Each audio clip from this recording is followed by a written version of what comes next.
just we're at the Peterson Rock Garden, and I guess we're headed home now. We came over here for a quick overnight trip, and the only reason why we did this is because we weren't as far away as we would be if we would have done some of our other plans that we had done, or that we had intended to do.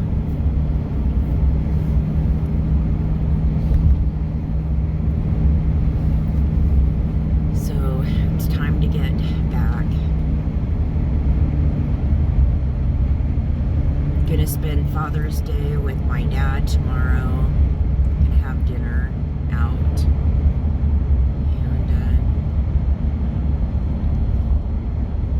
Yep, that's what we're gonna do.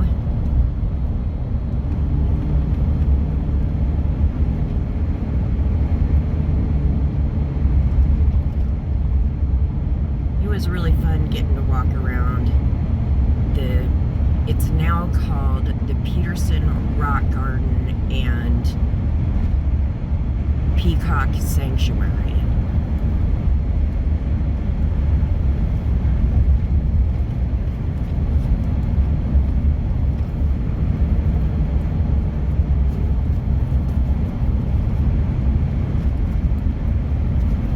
I think peacocks are beautiful. However, their yells are really super annoying.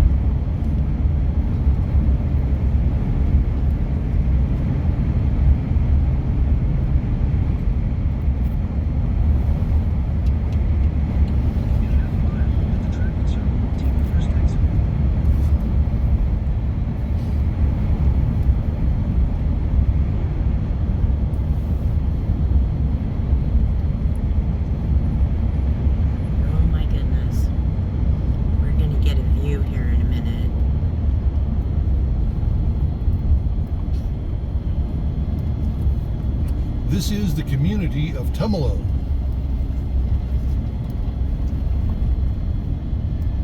And we're coming up on Tumalo Road.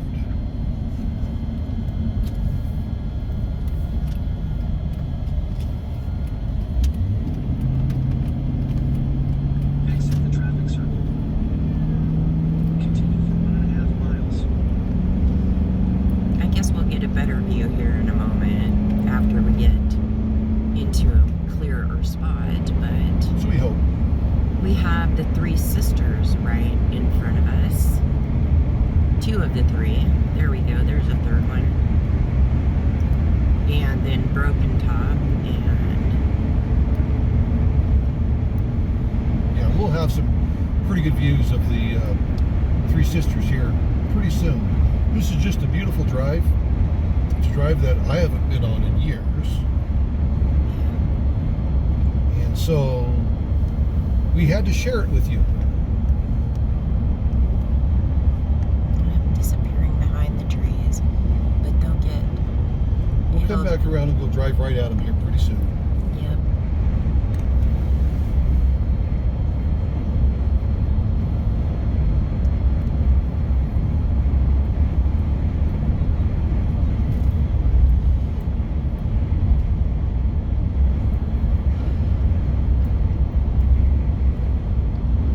Yesterday, we came over here for two purposes. We wanted to stop at the Rock and Gem Show really quick and take a look around.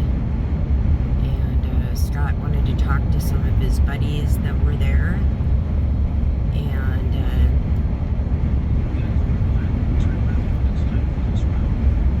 he did a video, and I think that video is already out. As of this minute, yes, it's out. I did a real-time video, which is rare for me to do. And then after that, we went to go look at another RV. Currently, we have a trailer, but we were looking for something a little bigger. A little bit newer, a little bit of better floor plan.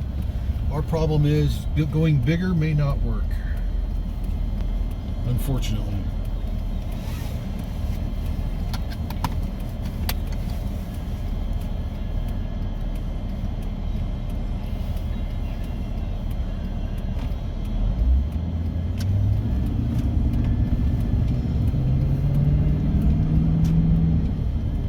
Okay, now this is the town of Tumalo. Yep. A lot different than when I was living over here. Take the next right onto 5th Street.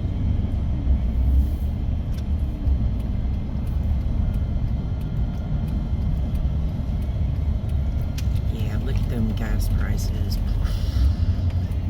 In 800 feet, turn right onto US 20 West.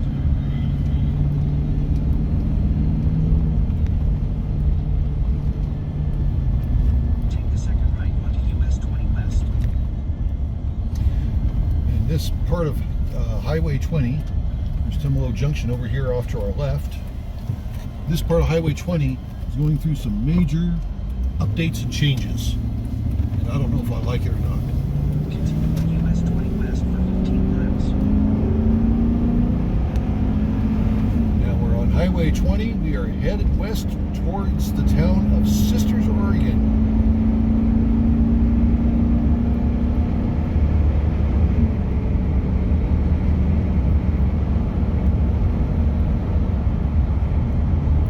It'd be nice if the car in front of us could keep it on the road.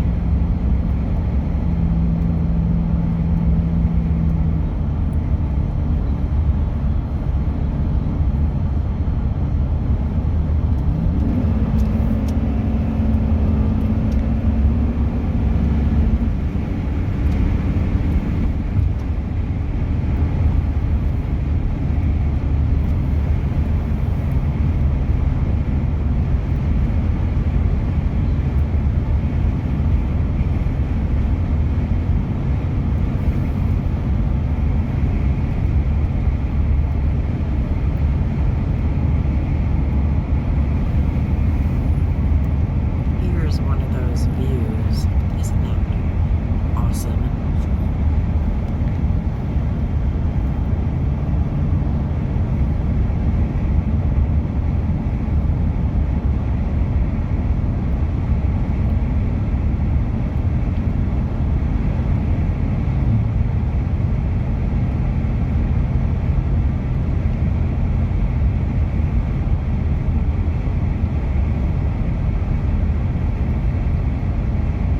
Beautiful. Love the mountains.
That pointy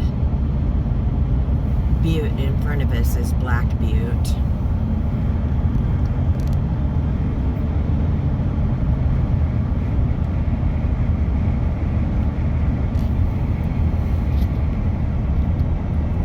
And the sisters are back over here.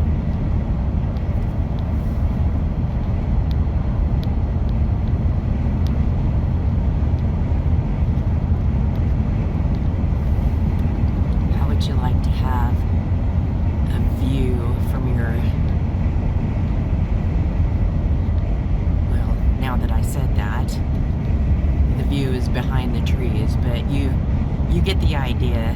That would be awesome view out the window of one of the windows of your home. Having trouble talking today, evidently.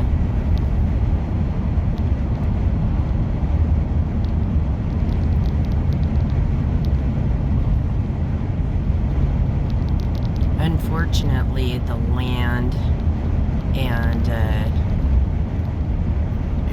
houses and stuff over here are so incredibly high priced. There's not a chance in heck we could ever afford to live here.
On the right side of Jefferson. Is it Jefferson? Three Finger Jack yeah, might over here to the right of, because there's Mount Washington, right? the Three Finger Jack. That's possible. At this angle, that's probably and then Mount true. Jefferson over there to the far right. Yeah.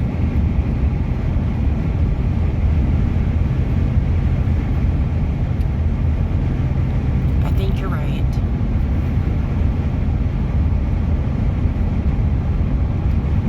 Yeah, that's too big to be That's Jefferson. Three Finger Jack. That's Jefferson. Yeah. But it's obscured in the clouds right at the moment.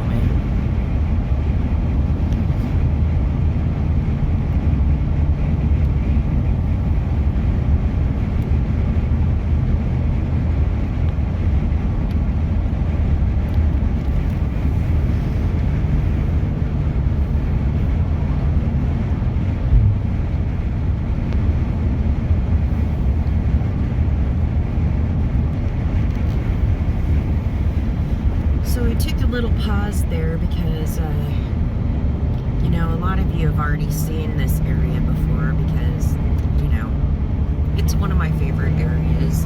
What can I say? So I put it on pause for a little bit, trying to make my video a little bit smaller so that, you know, I'm respectful of your time.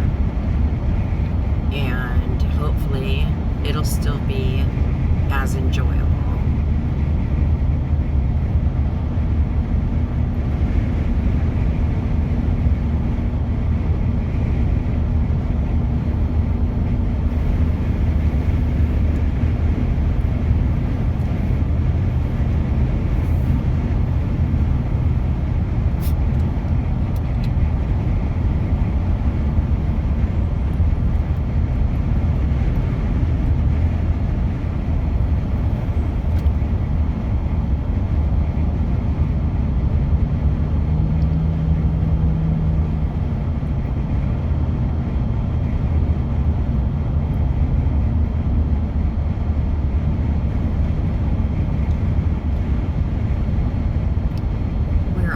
To the small town of Sisters, and over the years, surprisingly, it, you know, is still relatively small. It's gone over a major overhaul though. It's a very touristy little place. They have a lot of events that go on here. But I'll tell you, if you really like this area, you better have a lot of money, because it is expensive to live here. Very, very, very expensive to live here. Some of the things that go on in the little town of Sisters is they have a rodeo every year that just packs this place and all the surrounding areas. It's a big deal. They also have once a year a quilt show that they have, and usually it's around this time of year, sometime, you know. I didn't notice any signs for it this year, but usually it is around this time. They also have, I don't know if you noticed off to the side, but there were some metal horses. They have a metal artwork exhibit that they put throughout the whole town, and you can walk around and see all these different metal art sculptures and things like that. I know that they have other events that go on here, but those are the only three that I've actually, you know, been in the area or specifically went to while in the area.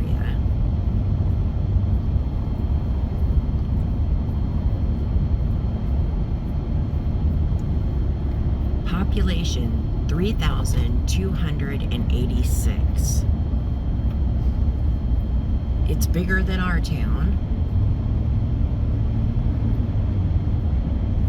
but, you know, like I said, they want to keep it small.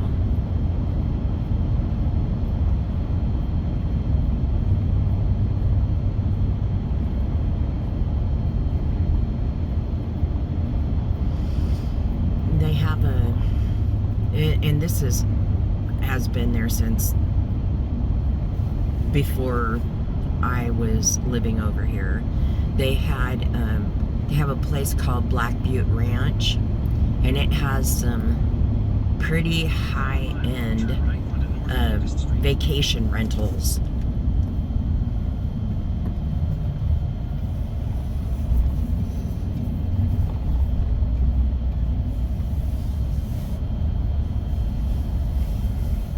Driving through this town is very slow going on the weekends and during events. Yeah, last time we came through here, it took us almost an hour to get into Sisters. We were in town for a half hour, and that's a very small town. And then to get up on top of the pass was another hour. Yeah. Pretty incredible. I do not know why.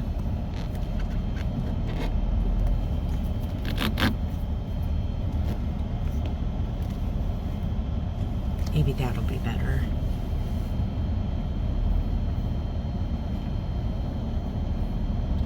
This is what causes the backup here. People want to turn left right here. Yep. This is what causes all the backup.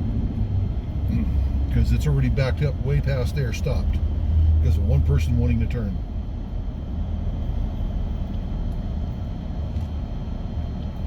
Turn right onto North Locust Street.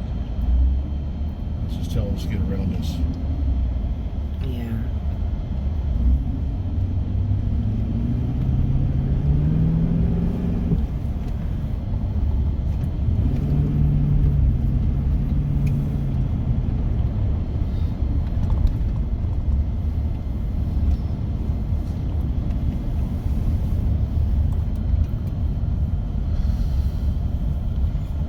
Drive it, they wouldn't have the backup problem that they do here.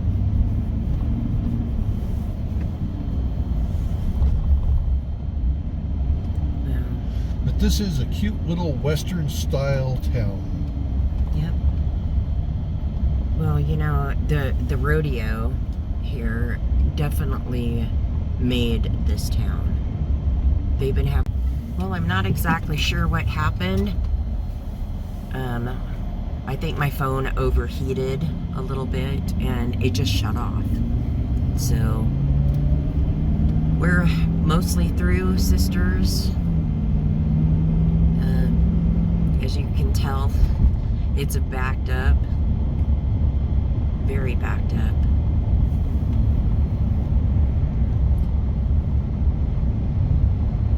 3/4 mile at the traffic circle. Take the second exit and stay on US 20 West.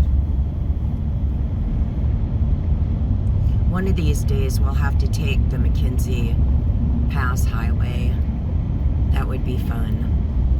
Get out and do walk around the lava fields up there. Yeah. They close it off every year because the snow is just incredible. I mean, they would be digging forever.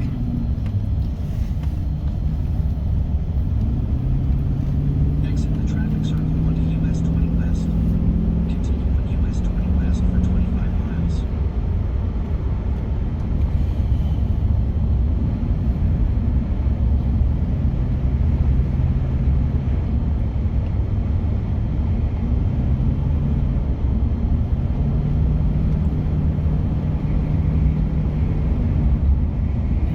It looks like it's slow going through here too. It's not as bad as it was last time we came through here, but Yeah, we'll go ahead and pause it here and we'll see you on top of the pass. So I didn't turn the camera back on at the summit. It was rather windy. We were stuck in traffic behind a trailer and it was so cloudy that you could barely see the mountaintops up there. So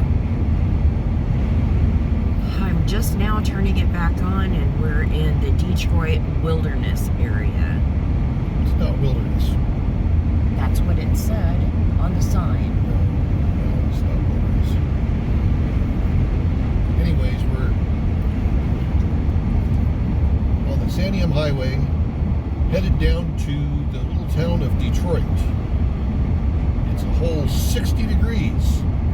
For those of you in the south, this is freezing temperatures for you.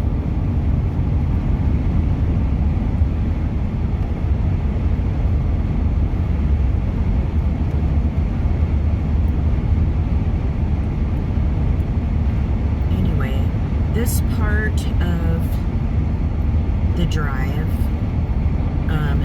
the fire didn't get to this area. But as we move in closer towards Detroit Lake,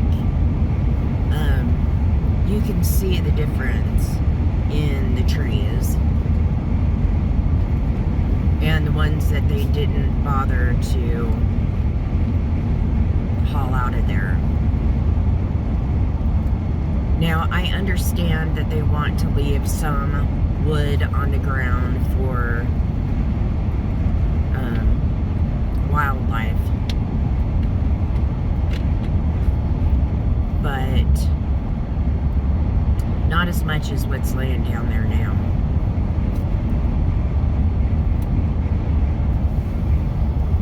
And we're stuck behind another RV. Oh well. Such is life, that's what happens.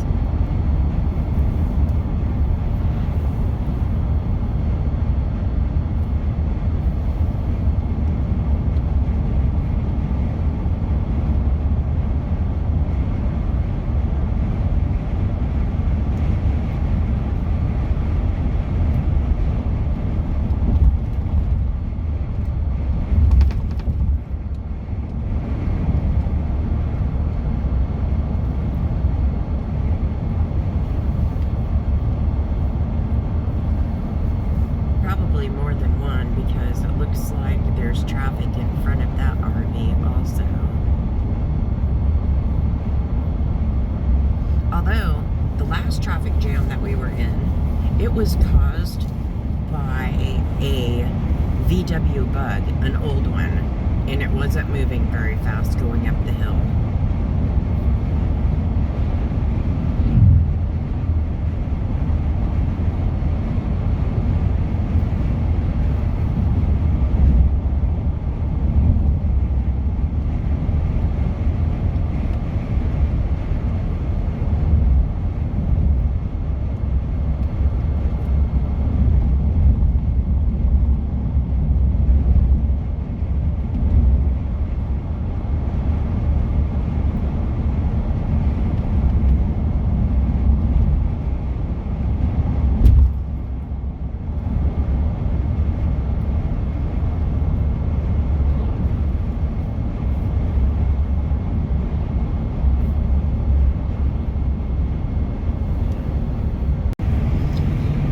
So we're now into the area where the forest fire came through, and as you can tell, there's a lot of dead trees up there.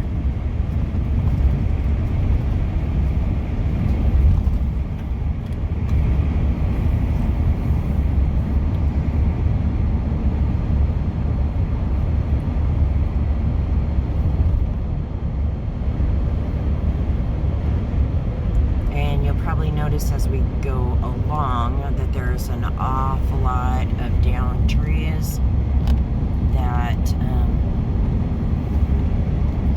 you know, it just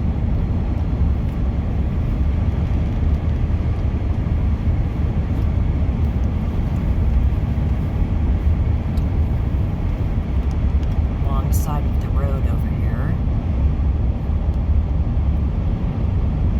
But, you know, that's not even the majority of it. They have stacks of wood that are just laying there. They've been stacked up like they were ready to be hauled out and everything, and then they were just left there.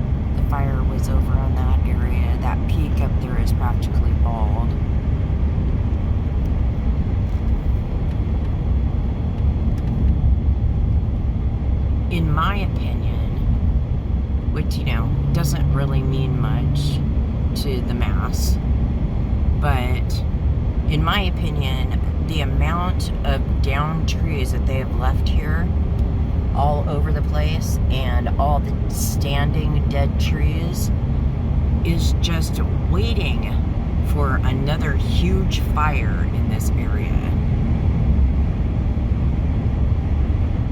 That's just fuel for the fire.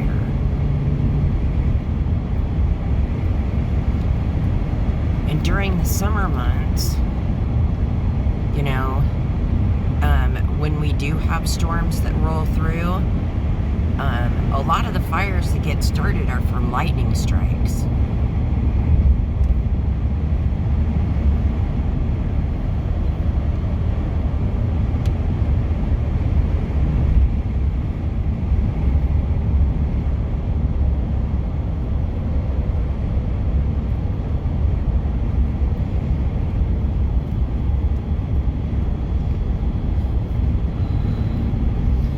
This entire canyon through here is just decimated with the fire.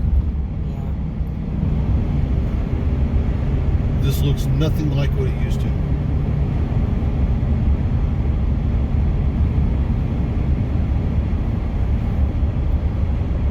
I know the first time we came up through here after the fire, we were just shocked at how much the landscape changed.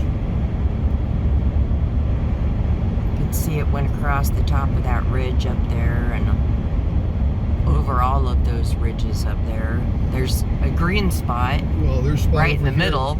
This spot here was logged after it's a private property ownership. Right. But this house is all new because it was destroyed before in the fire. Yep.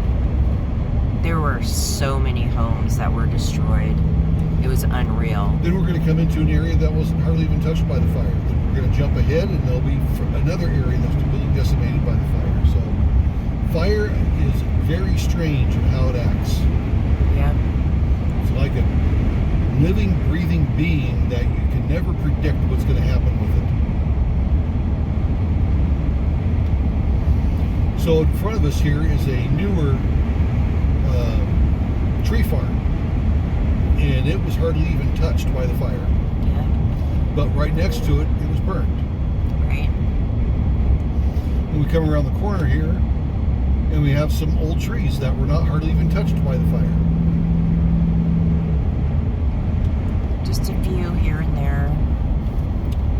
And then you come right next to it, and look at the damage right next to it, the destruction. Yeah.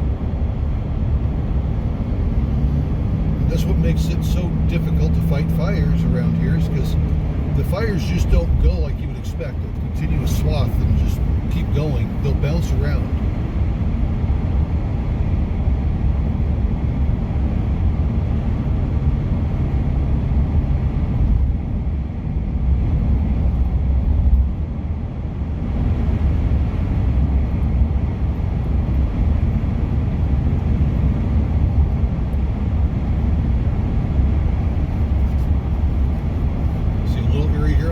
That was burned, but right beyond it was not.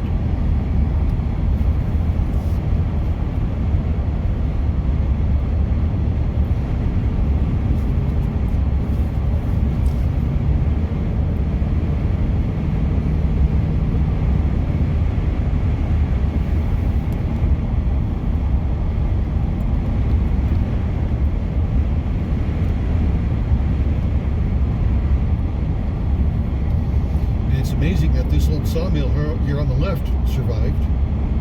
It had metal roofs on most of the stuff, though. But there's a place here on the left, on the right-hand side that didn't. This one here, first one did, but there's other ones that were on the right-hand side that are never going to be rebuilt. Yeah.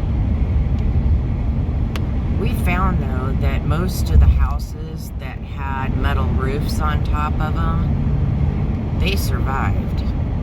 But the ones that didn't have metal roofs on them, they weren't as lucky as the ones that were right beside them with a metal roof. That's one of the reasons why we've decided that when we get our roof done again, that we're going with metal. Because we kind of live in an area like this where there's a lot of trees. A lot of trees. This little fire station was completely decimated. They had a fire truck parked in this little lot here to the right that was burned. It was sitting there for well over a year. Yeah. Completely burned. It's one of those piles that I told you about that just kind of sitting there doing nothing except for rotting in a pile.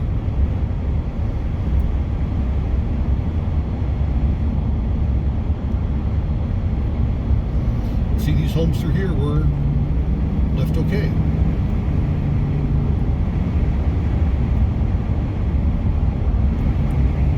There's another hill right there. Yeah, the private landowner clear cut it after the fire went through. But yet there's still logs up there that nothing was ever done with. And these trees here that were all cut and are still laying on the ground, haphazard all over the place.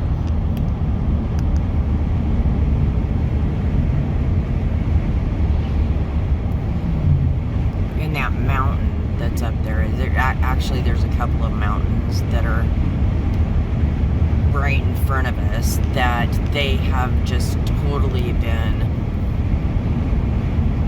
singed. There's a bunch of dead standing timber around here now, and it's almost to the point where it can't be used in any kind of production. There's also bureaucrats in place who feel none of it should ever be touched. Nature caused it, so it can just rot. Well, nature really wasn't the cause of this, but I'll tell you, there's an awful lot of low-income families that could use the firewood if nothing else.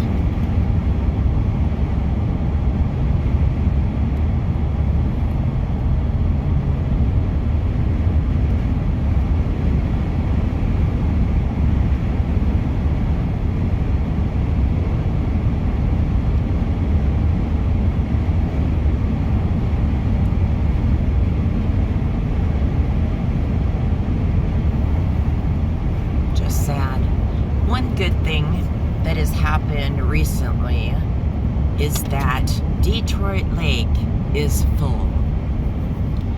This little town that we're going to be in pretty soon has gone through some seriously bad years where the reservoir was so low that the old town was exposed.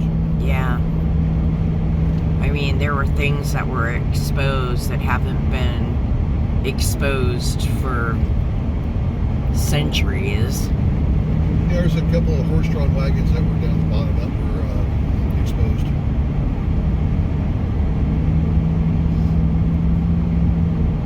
But it's back up to capacity now, or near capacity. Yeah. Because we've had all the snow this year. Yeah.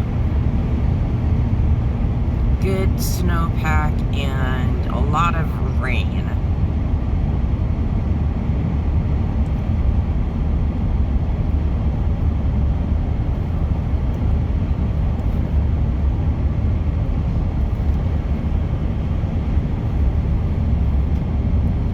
All of these homes over here on the side, they were all burnt and rebuilt. Yep, it's all brand new, and as you see over here, I don't know if you can see it, but there's new construction happening next to one right now. Yep. 75% of the homes in this little town were destroyed. Yep. If not more. The little town of Detroit, Oregon. Now, I did some work here for a motel owner a couple years before the fire, and now half of their buildings are gone. I'm surprised that some of these new homes went in without having metal roofs put on them.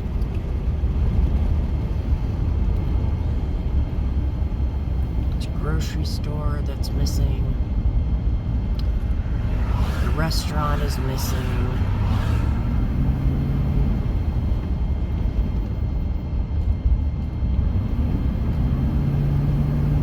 Lots of new homes, though.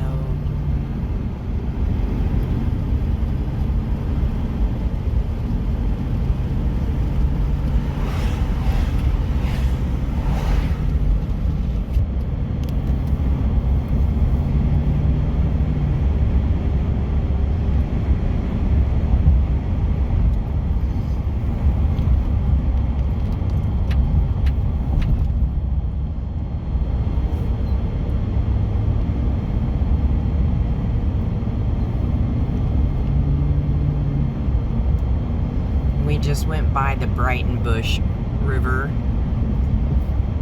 For those of you that's never heard of Brighton Bush, look it up.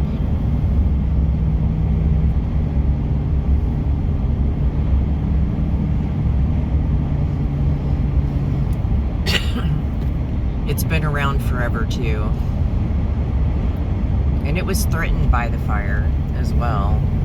But I don't think that it annihilated it. Area here on to the right. The left side is a campground which survived, but they did have some fire in it, but for the most part the campground survived. And then the area over here on to the right, there's a National Forest Ranger station that they fought like crazy to save, and they did because it had a metal roof. Right. Yeah, and they were really close to losing that building because the fire was so close. That building was almost gone. It was actually smoking at one time. Very hot area. And as you can see, still in front of us, they're that whole hillside. And we're still in the mountains, so that's really not a hill. It's a mountain.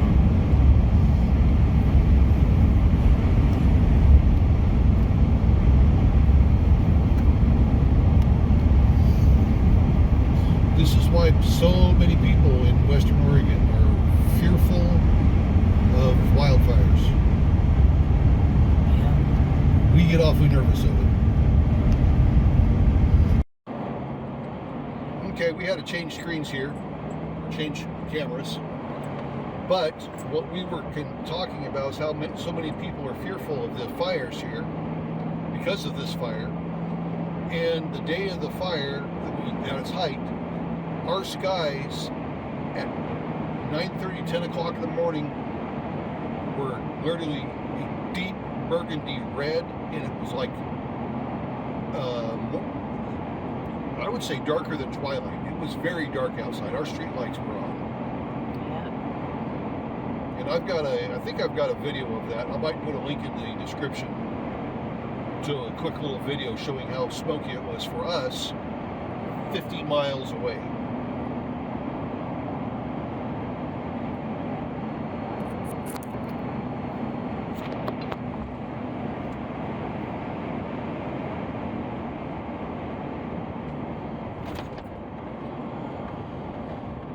But despite the fires that happened up here, this is still a beautiful area, and we truly enjoy coming up here. And that's why you've seen so many videos here of us driving this area.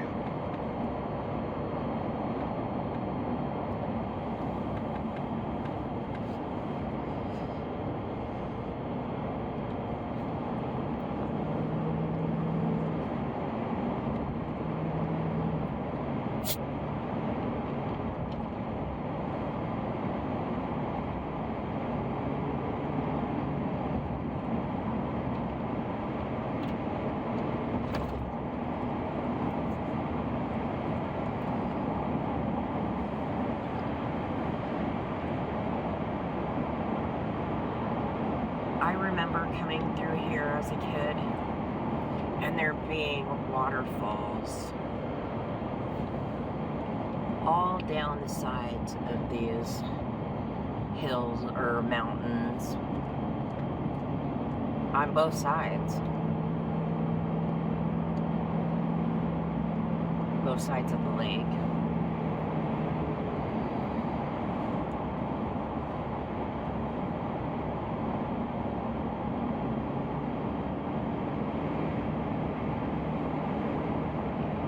If you want to see waterfalls on this road, spring is the best time to see that.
Coming up to the dam, the first dam,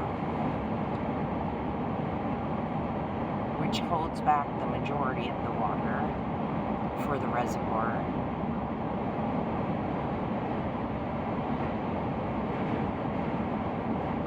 And I believe it was on the other side of the dam where I saw the waterfalls on the other side as we were coming this direction.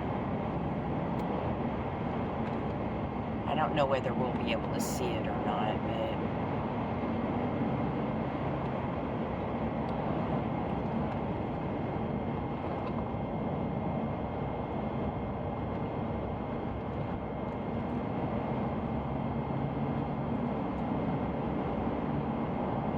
Yeah, thank goodness the Corps of Engineers were making sure that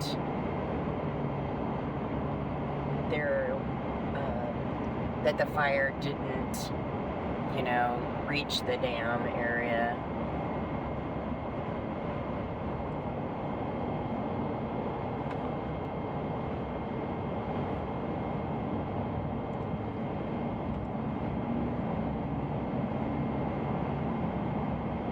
I didn't see a waterfalls there, so maybe it was down at the lower dam.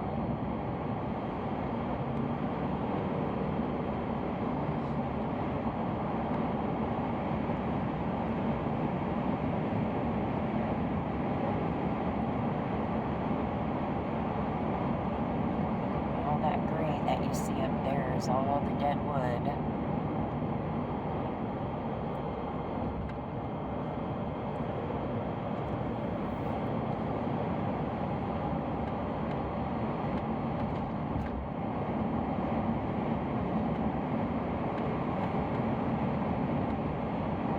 Some areas burned so much that it's completely bare. And it looks like landslide, you know, areas.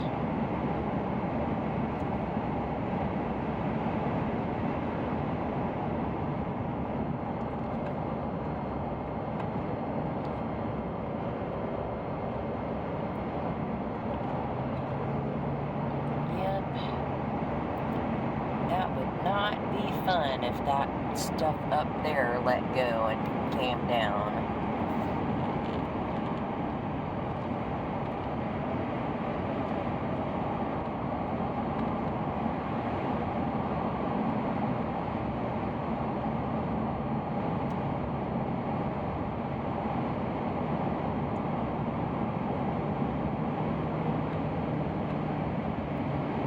When we were headed up the other direction, I did notice a sign, and it made me kind of think about it, because I never think about it when we're going through here.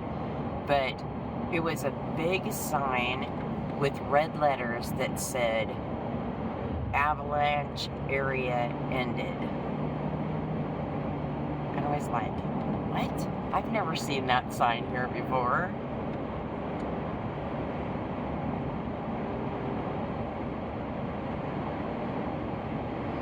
So here's the lower dam. Big Cliff Dam. Yeah, it's called Big Cliff Dam.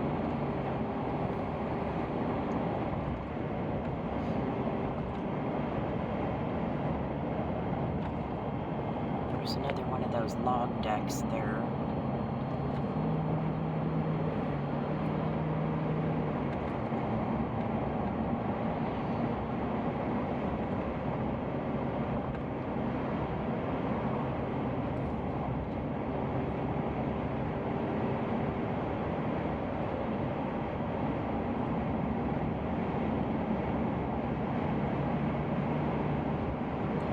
Come up here on the right, there's one of the little waterfalls that run off.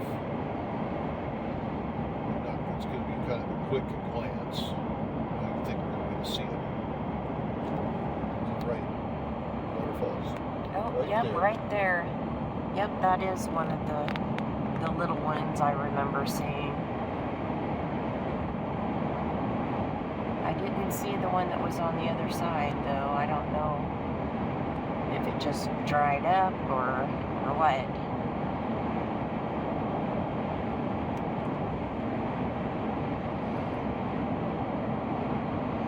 But back down to a lot of the areas that were heavily damaged by the wildfire. Especially on that side over there. But it's on this side as well. And a bunch more of the logs that's Yep. rotten away and wasted. Yep.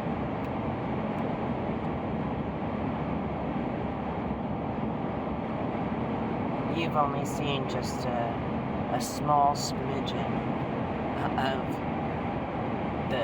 the logs that are down and in piles and things like that. But there, I guarantee you, there is a lot of board feet out there laying on the ground.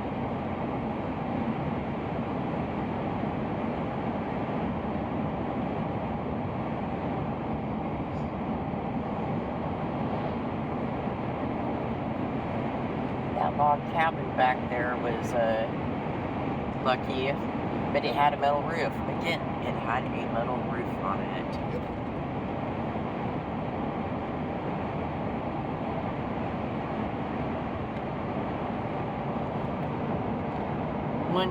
One thing that is good about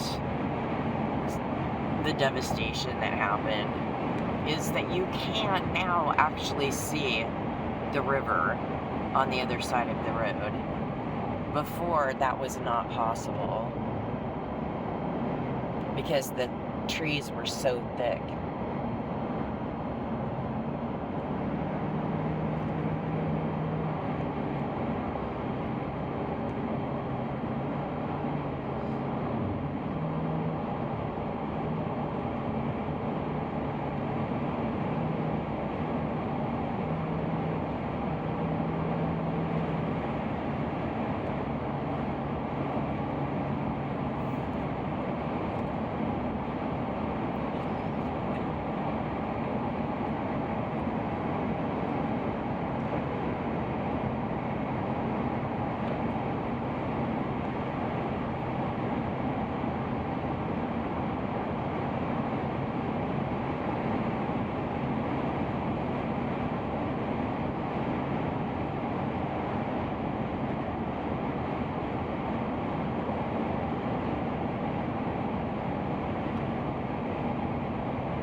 Well, I think this is as good a place as any to go ahead and end this video.